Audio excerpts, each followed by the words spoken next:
Olá, meus queridos. Estamos aqui para mais uma aula de resolução de exercícios. Dá uma olhada aí com a gente, pega lá a apostila e acompanha a aula aí. Muito bem, módulo 5 da frente 2, a gente está falando de propriedades de função. Na verdade, a gente está falando ainda de domínio contra domínio e imagem. Aqui a gente já está falando de classificação, de propriedades de função, então vamos lembrar do que ele quer que a gente fale nesse primeiro exercício. Ó. Considere as funções f, g, h e i. A primeira coisa que a gente vai fazer é montar os diagramas. Seguindo essa relação f de x igual a x mais 3, trocar o x por 1, 2 e 3 na nossa função e encontrar os respectivos valores que a gente vai ter. Então, quando a gente olha para o diagrama, 1 mais 3 dá 4, 2 mais 3 dá 5, 3 mais 3 dá 6. Montamos o diagrama f. Mesma coisa a gente vai ter que fazer para a função g. Trocar esse menos 1 e elevar ao quadrado, fica positivo. 0 ao quadrado dá 0. 1 ao quadrado, positivo, diagrama de G. Diagrama de H, 1 mais 4, 2 mais 4, 3 mais 4. Montei o diagrama H. Diagrama I, 0 ao quadrado menos 0, que dá 0. 1 ao quadrado menos 1, que também dá 0. 2 ao quadrado, que dá 4, menos 2, 2. Então, montamos diagramas de F, G, H e I. Que ele quer que a gente classifique essas 4 funções, e sim, são funções, estou usando todos do conjunto A uma única vez. O que a gente quer fazer agora é olhar para o nosso conjunto B, que a gente chama de contradomínio, e olhar se essas funções são sobrejetora, injetora ou bijetora. A gente vai fazer o seguinte, vamos olhar para as 4 funções e classificar em sobrejetora ou não sobrejetora. E sim, é assim que você deve proceder. Classificar todas as funções, se sim ou não, quanto àquela característica, quanto àquela propriedade. Então vamos ver sobrejetora. Quando que ela é sobrejetora? Anota aí no cantinho da apostila em cima, ó, da palavra sobrejetora, quando eu uso todos os elementos do nosso conjunto B. Então vamos olhar para isso. Quando eu olho para a função f, estou usando todos os elementos do conjunto B? Não, o 7 não está sendo usado. Então a minha função não é sobrejetora. Vamos para a função g. Estou usando todos os elementos do conjunto B? Se sim, a minha função sobrejetora. Função H, estou usando todos os elementos do conjunto B? Se sim, função sobrejetora. E função I, não estou usando 4, não estou usando todos os elementos da função I, e portanto a minha função não é sobrejetora. Outra classificação é falar quanto a ser injetora ou não. Ser injetora é usar uma única vez os elementos do conjunto B. Então volta aqui na função f. Presta atenção. Isso é uma pergunta e essa é desconexa. É outra pergunta. Não me interessa se todos mais. Acabou a pergunta de todos. Pergunta agora só uma única vez. Olhe para o conjunto B. Os elementos que estão sendo usados uma única vez? Se sim, injetora. Olha o conjunto B da função g. Esse 1 está sendo usado mais de uma vez. Se não está sendo usado uma única vez, não é injetora. Se sim, função H está sendo usado uma única vez, função injetora. Se não, função I, o 0 está sendo usado mais de uma vez. Se não está sendo usado uma única vez, a função não injetora. E a nossa função bijetora é um nome especial que a gente criou para se referir a essa função que é sobrejetora e injetora. Posso continuar chamando toda vez sobrejetora e injetora? Sim, de preguiça a gente criou um nome para falar dessa função mais rápido, que é o que a gente chama de função bijetora. Então, a nossa função bijetora é aquela que é sobrejetora e injetora, ou seja, eu uso todos os elementos do conjunto B em uma única vez. Muito bem. Vamos à questão 2, lá na página 29. Para quem está com o material dele. Considere a função f de domínio 0 até 5. Olha aqui o gráfico. Começa no 0 e acaba exatamente no 5. Deveria ter sido um pouquinho mais cuidadoso e colocado uma bolinha verde aqui também, para você ver e ter certeza que está sendo usado o ponto 0, já que o 0 está com o colchete fechado aqui. Muito bem? Detalhe. Muito. Bom, quem está depois da nossa flechinha é o nosso conjunto B, o contradomínio da nossa função. Ele pede que, através desse gráfico, eu apresente 2 motivos para que ela não seja bijetora. Vamos olhar algumas coisas no gráfico antes. Primeiro, já destaca aí que esse R que são os resultados do nosso conjunto B, que eu não vou mais chamar de B, contra domínio da nossa função f. Já destaquei aí, escreve aí contra domínio de f. Muito bem. Quem mais a gente tinha falado antes? Domínio, a gente já sabe que é de 0 até 5, e também tinha falado lá na aula de definição de função. Se não viu a função, a aula de função, acesse o link aqui na descrição. Conjunto imagem, os valores que eu uso na nossa função. Então é a sombra desse gráfico vermelho no eixo y. O menor valor que eu uso é aqui embaixo, o 1. O maior valor que eu uso aqui em cima é o 5. E o nosso conjunto imagem é justamente isso. Os valores que a gente usa na nossa função de 1 até 5, incluindo 1, colchete fechado no 1, e incluindo 5, colchete fechado no 5, bolinha fechada no 1, colchete fechado, bolinha fechada no 5, colchete fechado no 5. Olha para esses dois valores.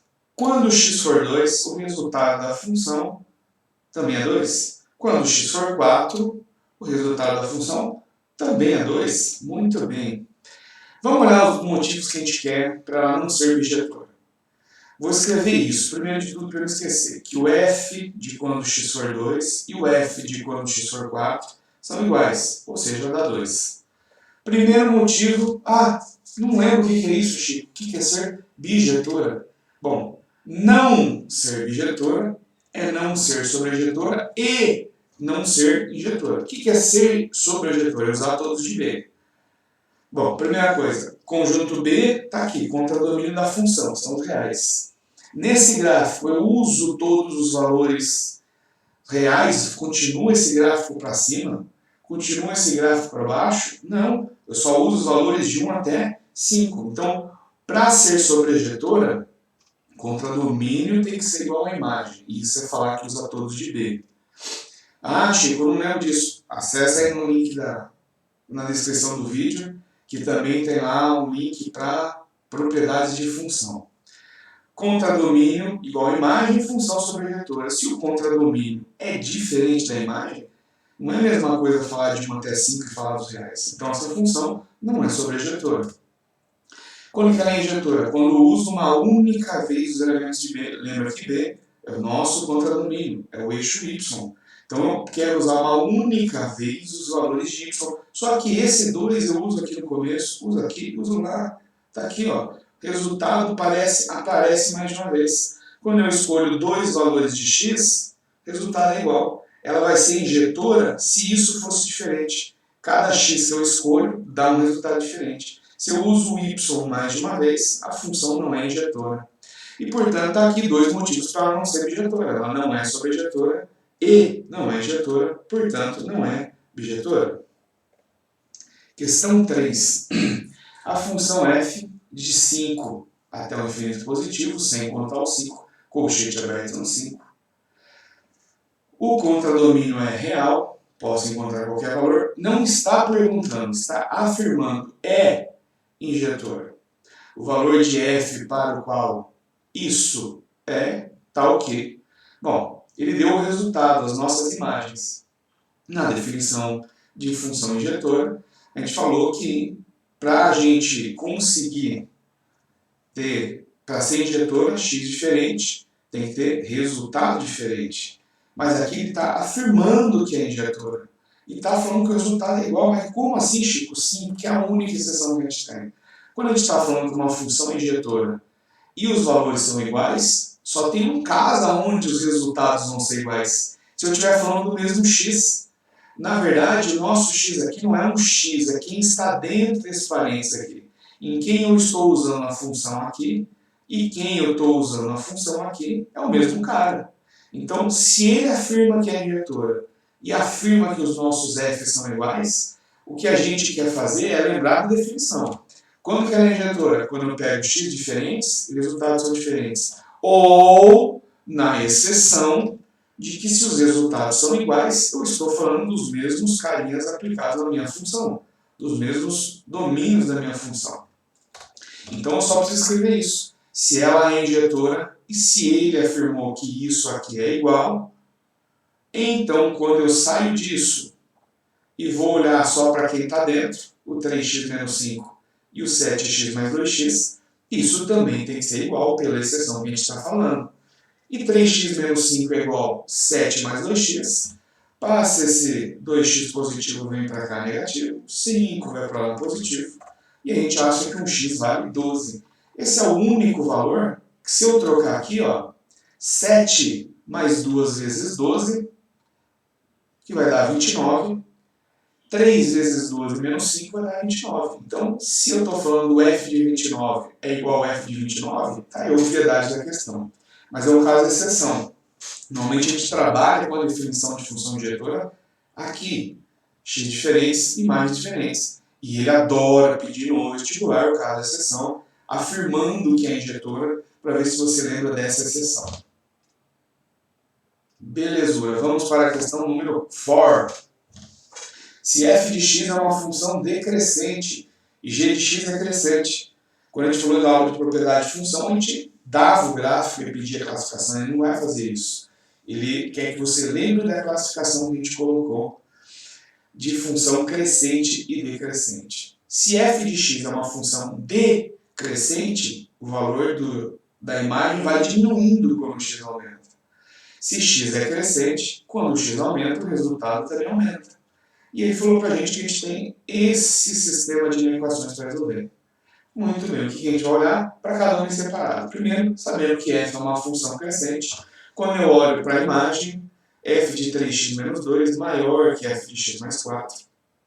E se ela é decrescente, eu preciso só lembrar de quando sair do nosso f e olhar para quem está dentro do nosso argumento, de inverter esse sinal. Então aqui está o sinal de maior. Como eu estou falando de uma função decrescente, esse sinal inverte. Então, vai ficar com 3x menos 2 menor que x mais 4. Traz esse x para a esquerda, leva o 2 positivo para a direita. E a gente vai encontrar que o nosso x é menor que 3, para que a nossa função f seja uma função decrescente. Muito bem. Outra informação é que a nossa função g é crescente, né? Tá aqui, ó, corrija aí na hora de você copiar isso. G é crescente. Se G é crescente, quando eu saio daqui e vou para o passo seguinte, eu conservo o sinal da minha equação. Nem importa, né? Maneira grosseira, você cortou aqui, cortou lá, coisa feia falar isso, mas tudo bem. 5 menos x menor que 3. Leva esse 5 para o outro lado. E agora sim, ó, preciso resolver isso. Essa é a minha equação. Menos x menor que menos 2. Se menos x é menor que menos 2, posso passar o sinal negativo? Não existe isso, mas tudo bem, deixa para outra aula. O que a gente faz, cria o bom hábito, é de fazer isso, multiplicar por menos 1. Só que quando eu multiplico por esse menos 1, eu estou invertendo todos os sinais da minha equação. A função g é crescente e não inverti nada na minha função. Quando eu cheguei com esse problema do nosso x ser negativo, preciso inverter o sinal de toda a minha equação. Inverti o sinal do menos x, inverti o sinal do menos 2, inverti o sinal de menor para um sinal de maior. Anota aí. Bom, a gente quer um sistema de equações, então a gente quer que essas duas coisas sejam verdadeiras simultaneamente, ou seja, que o nosso x seja menor do que 3, maior do que 2, que é a mesma coisa que eu falar que o meu x está entre 2 e 3. Por mais que a gente já tenha achado a alternativa correta aqui, quero lembrar algumas coisas muito importantes, porque a gente pode encontrar isso escrito de outras maneiras. Quando a gente está falando que o nosso x está entre 2 e 3, ele é maior que 2, sem contar o próprio 2, porque não tem sinal de igual. Ele é menor do que 3, sem contar o próprio 3, porque não tem sinal de igual. Isso pode ser escrito de uma outra maneira. Falar que o meu não pode ser igual a 2 é falar que o 2 está fora desse intervalo. Se eu estivesse desenhando, a bolinha estaria aberta, colchete aberto. Se eu estou falando que o x é menor que 3 e não pode ser igual a 3, bolinha aberta no 3, colchete aberto no 3. Então, posso escrever assim, ou posso escrever assim. Cargas d'água, algum dia alguém viu uma outra anotação para isso. E viu que podia escrever o colchete aberto usando parênteses, está correto, não é parênteses aberto, é parênteses fechado.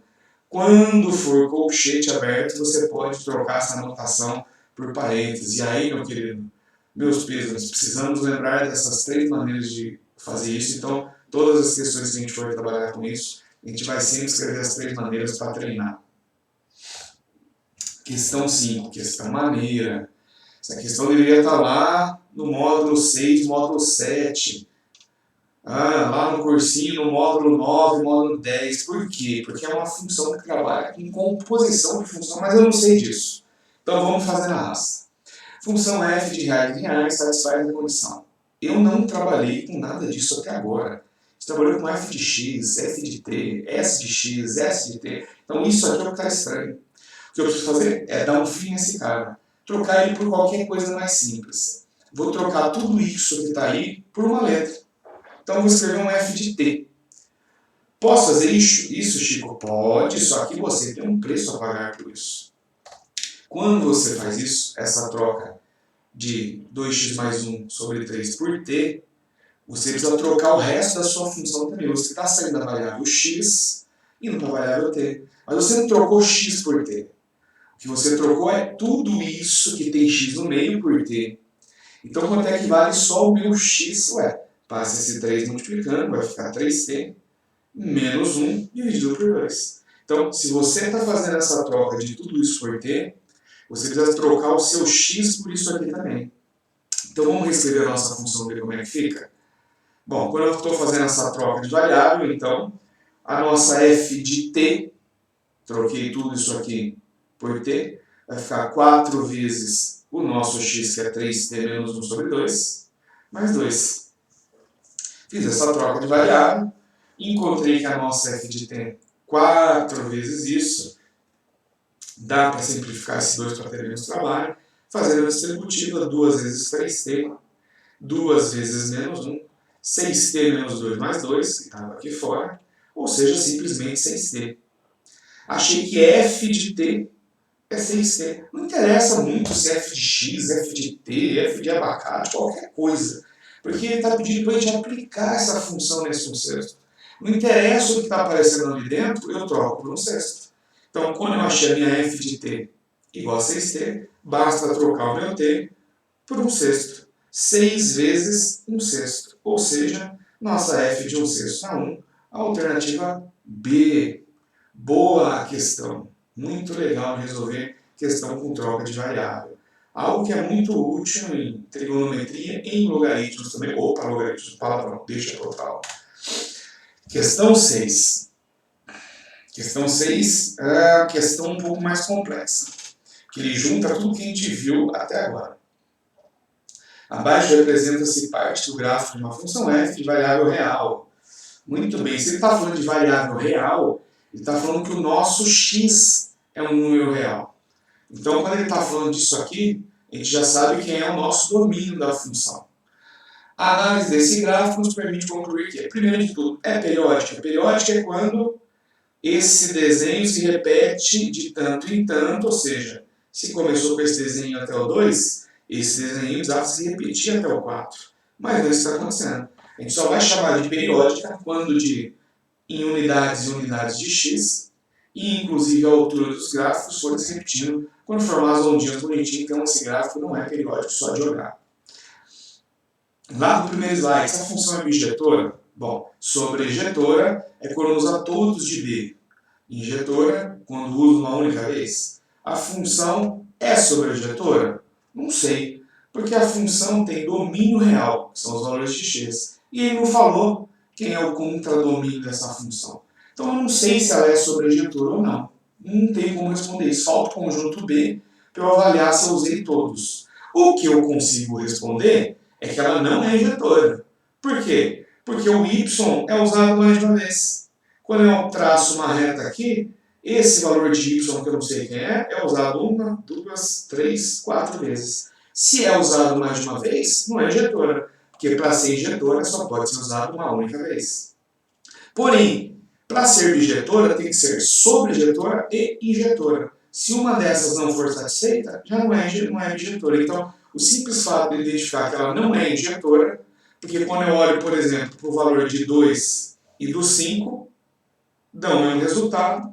O 0, que é esse resultado, foi usado mais de uma vez, então ela não é injetora. Vamos olhar para as outras é só fazer análise dos resultados que a gente tem.